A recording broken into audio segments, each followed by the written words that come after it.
உங்க English கிராமரை test பண்ண ரெடியா? வாங்க இன்னைக்கு சில எக்ஸாம் கொஸ்டின்ஸ் வச்சு ஒரு சின்ன பிராக்டிஸ் செஷன் பண்ணலாம். உங்க கிராமர் ஸ்கில்ல அடுத்த லெவலுக்கு எடுத்துட்டு போலாம். வாங்க ஸ்டார்ட் பண்ணலாம். உங்களுக்கு கிராமர் எந்த அளவுக்கு நல்லா தெரியும்னே என்னைக்காவது யோசிச்சு பார்த்திருக்கீங்களா? சரி, இன்னைக்கு அதை செக் பண்ணியே பார்த்துடலாம். வாங்க, ரெடியா? வாங்க கண்டுபிடிப்போம். இது ஒரு குயிக்கான இன்ட்ரெஸ்டிங்கான ஒரு ஒர்க் அவுட் மாதிரி. சில ஒரிஜினல் எக்ஸாம் கேள்விகளை வச்சு நம்ம கிராமர் அறிவை கொஞ்சம் ஷார்ப் பண்ணிக்கலாம்.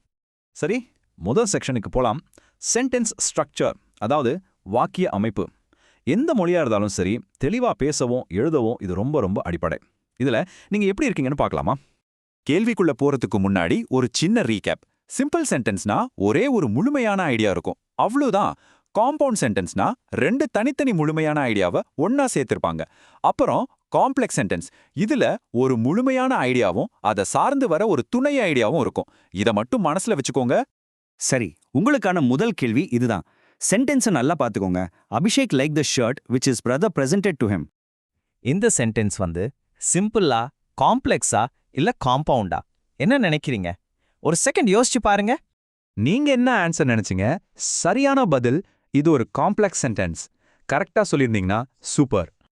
ஏன் இதை காம்ப்ளெக்ஸ் சென்டென்ஸ்னு சொல்றோம்னா, அபிஷேக் லைக் த ஷர்ட் அப்படிங்கிறது ஒரு முழுமையான கருத்து. தனியா சொன்னாலும் அர்த்தம் புரியும். ஆனா which is brother present to him அப்படிங்கிறத மட்டும் தனியா சொல்லி பாருங்க, அர்த்தமே வராது. அது பாதியை சார்ந்திருக்கு. இப்படி ஒரு முழுமையான கருத்தும் அதை சார்ந்து வர்ற ஒரு கருத்தும் சேர்றதுனால தான் இது ஒரு காம்ப்ளெக்ஸ் சென்டென்ஸ். அடுத்த டாபிக் போலாமா?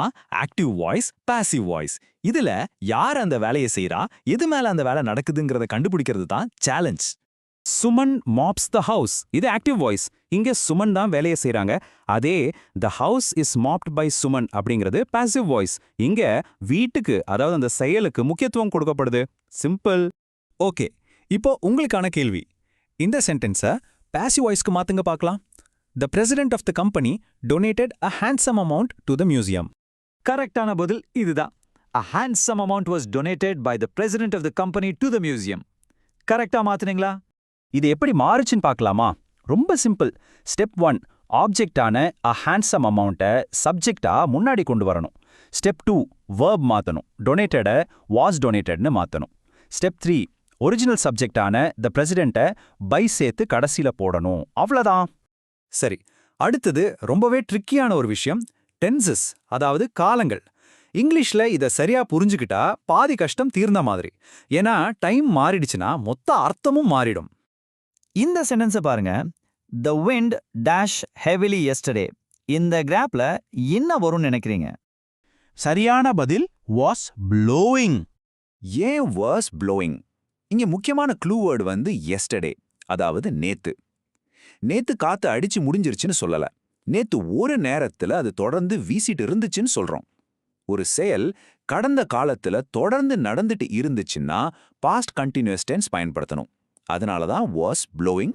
அடுத்த topic direct and indirect speech. அதாவது ஒருத்தர் சொன்னதை அப்படியே அவங்க வார்த்தையிலேயே சொல்றது டைரக்ட் ஸ்பீச். அதையே நம்மளோட வார்த்தைகள்ல மாத்தி சொல்றது இன்டைரக்ட் ஸ்பீச்.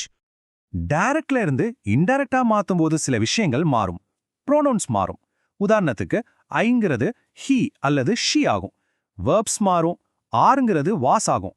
அப்புறம் எஸ்டர்டே மாதிரி நேரத்தை குறிக்கிற வார்த்தைகள் கூட த டே பிஃபோர் அப்படின்னு மாறும். சரி, இதை நீங்க எப்படி இன்டைரக்ட் ஸ்பீச்ல சொல்வீங்க? I said to her you are a naughty girl. யோசிங்க பார்க்கலாம். கரெக்டான பதில், I told her that she was a naughty girl. Set டுக்கு பதிலா டோல்டு வருது, யூ ஆருக்கு பதிலா ஷீ வாஸ் வருது. பாத்தீங்களா? ஓகே, நம்மளோட கடைசி செக்ஷனுக்கு வந்துட்டோம். கன்ஜங்ஷன்ஸ், அதாவது இணைப்பு சொற்கள். ரெண்டு சின்ன சின்ன சென்டென்ஸை ஒன்னா சேர்த்து ஒரு சூப்பரான அர்த்தமுள்ள சென்டென்ஸா எப்படி மாத்துறதுன்னு பார்க்கலாம்.